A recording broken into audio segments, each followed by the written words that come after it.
So with all the OGL stuff going on right now, it's been sort of difficult to get into the mood to make a 5e video, which is really what this channel is about. This decision the Wizard of the Coast is making with the OGL is a very, very silly business decision, something that was very surprising to most of us. But then I realized that maybe we shouldn't be surprised because it isn't the first silly decision that Wizards of the Coast have made. In fact, if you look at the design of 5th edition, there are a lot of very, very silly and surprising things about it. So this is what this video is about, a palette cleanser from Wizards of the Coast silly business decisions, and instead a look at their silly design decisions. And I know two very different kinds of people are making those decisions, so this isn't a slam on Wizards of the Coast creative division, which I believe is not too involved in the whole OGL affair. But without further ado, let's take a look at some of the most silly things about 5e Dungeons and Dragons. The first very silly thing about 5e Dungeons and Dragons is how speed works, and especially how move speed works for characters. Because if you look at the character sheet, you have a 30-foot move speed for, well, 95% of character races. So 95% of characters are going to come out the gate with a 30 feet move speed. Now we know that that means that they can move 30 feet in a round, and we know that a round is 6 seconds, which means that every second they can move 5 feet. Now that's not a very impressive speed, but it is sort of realistic for a brisk walking speed, which is also what kind of makes sense if you are moving but also doing a lot of other stuff. The issue comes in when you start to use the dash action, which of course is the D&D equivalent of running, because that just doubles your speed, which means you're now moving 10 feet per second, because 10 feet per second comes out to somewhere around 7 miles per hour, and for us metric people that's around 11 kilometers per hour. So that's a decent jog, but it's not faster than that, and that is the maximum move speed for a first level character. But then you say, aha, we have the rogue, and the rogue can dash as bonus action. That's true. They can get up to a 90 feet speed right out the gate, but that's still only 10 miles per hour or something like 16 kilometers per hour. So a decently fast run, but not a sprint by any means. But the silliness doesn't stop there, because then we have at the other end of the spectrum characters that can move into superhuman speeds. They can actually do that quite early, and that's another factor of this doubling your move speed when you take the dash action, because that means that a monk without even going for that kind of build can easily attain speeds of 40, 50 or even 60 miles per hour, and that's even before they start to use magic. So move speed in 5e is all over the place. Either it's very slow or it's incredibly fast. There's not really any sort of true realism to it. Next up we have spells. Just spells in general in 5e are incredibly silly. Here's how I imagine the conversation went. What are we doing with spells? Which spells are we including? Why? All of them, of course. All of them? Yes, let's include all spells from previous editions. Or as many as we can, at least. Okay. But then we need to make sure that they're probably balanced and follow the same sort of design principles. Why bother? Let's just update the wording on some of them slightly, change a few of them completely, and leave the rest exactly as they are, regardless of what edition they came from. But won't that make it incredibly difficult to remember what the spell does? Wouldn't it be easier if we had sort of similar conventions for range, duration, effects? Not at all.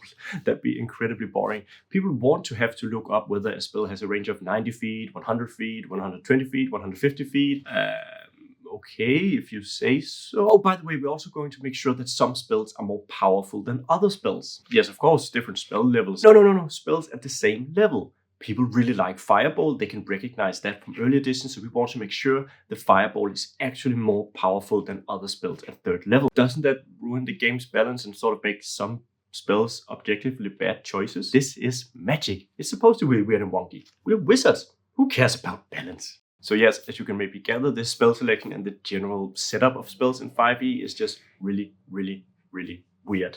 You have spells with varying durations, and I'm not saying that it's bad to have varying durations or ranges or ways stuff works, but to have so many that are so similar but still slightly different. Does it end at the start of your next turn, at the end of your next turn, at the end of the monster's next turn, at the start of the monster's next turn? Especially when it comes to ranges and areas of effect, we have really varying numbers, which just makes it so difficult to remember. Does this spell have a 20 feet diameter sphere, or is it a 10-foot radius cube, or is it a cone that is 15 feet or 25 feet or 45 feet or 60 feet? So yeah, that for me is one of the most silly things about 5e Dungeons and Dragons. Next up we have the Core Ranger, which for me is just the silliest designed class in 5e. Straight out the gate, the Ranger was supposed to be either a dual wielding warrior or a ranged archer type character.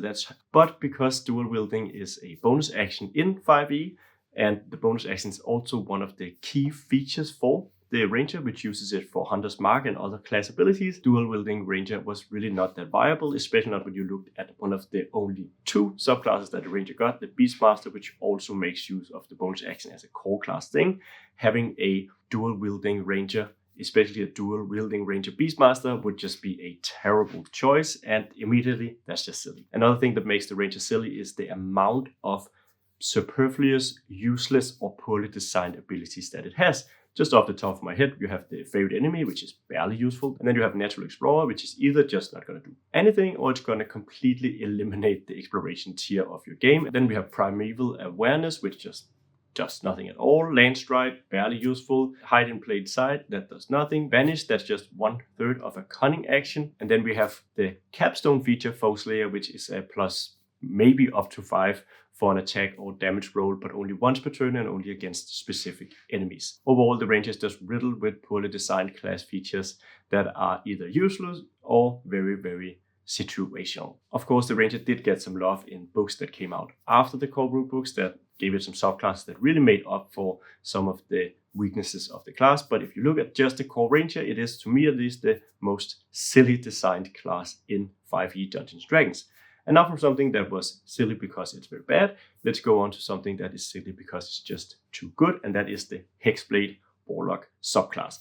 Basically, the Hexblade Warlock subclass did it so that you could go from being mad to just being sad. And being sad is vastly preferable to being mad in 5e Dungeons & Dragons because sad stands for single ability dependent. Take up the Hexblade subclass, you get the feature where you can use charisma for basically everything, or at least for your attacks and damage with weapons as well, which makes it just a very, very attractive feature for bards and especially paladins who would really, really prefer not to have to invest too much into strength or dexterity and just stick with that sweet, sweet charisma. Aside from that, the Hexblade gets a ton of other useful features, including Hexblade's Curse, which is really, really good. And then it can summon specters, it can do a lot of other stuff, and the Hexblade is just overall too good to be true. It is also the fact that it just sort of changes how the rules of the game work by giving the class an opportunity to just use charisma for everything. For me, that makes the Hexblade very, very silly design. Finally, we have a personal pet peeve of mine, which is falling damage. Falling damage, the way it works in 5e, is just so silly. For every 10 feet you fall, you take 1d6 bludgeoning damage. At first level, that actually seems kind of reasonable. A commoner would have 4 hit points and would most likely end up unconscious, maybe even die from a 10 feet fall.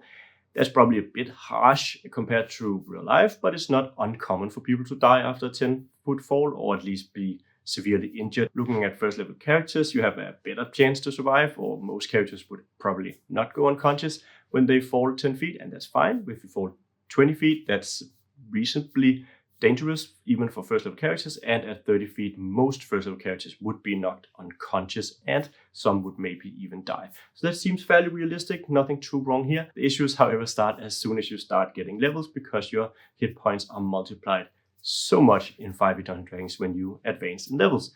So just at 2nd level, falling is nearly half as dangerous, and at 5th level, a 30-foot fall would be something that nearly all characters would be able to just walk away from, if of course they're not injured beforehand.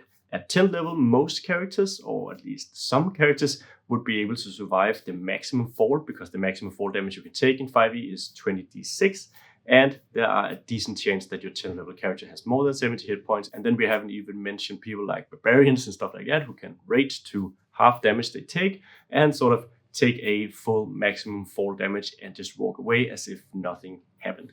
So yeah, for me, falling damage in 5e is just unrealistic. It's really, really silly how it works. It scales very, very poorly, and it just overall makes some strategies and some dangerous, not dangerous, later on in the game.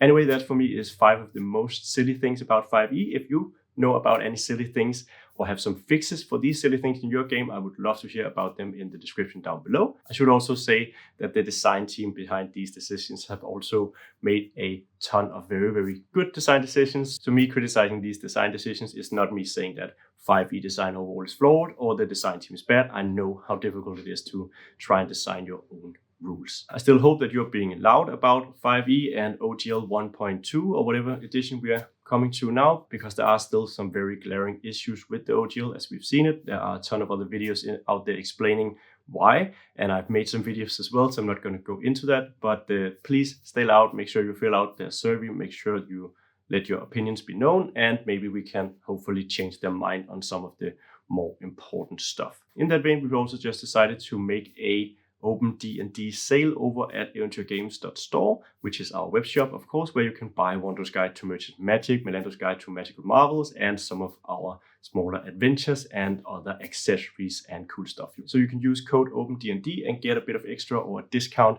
over at eventyrgames.store. Beyond that, there's not a whole lot left to say, except thank you so much for watching, and I hope that I'll see you in the next video.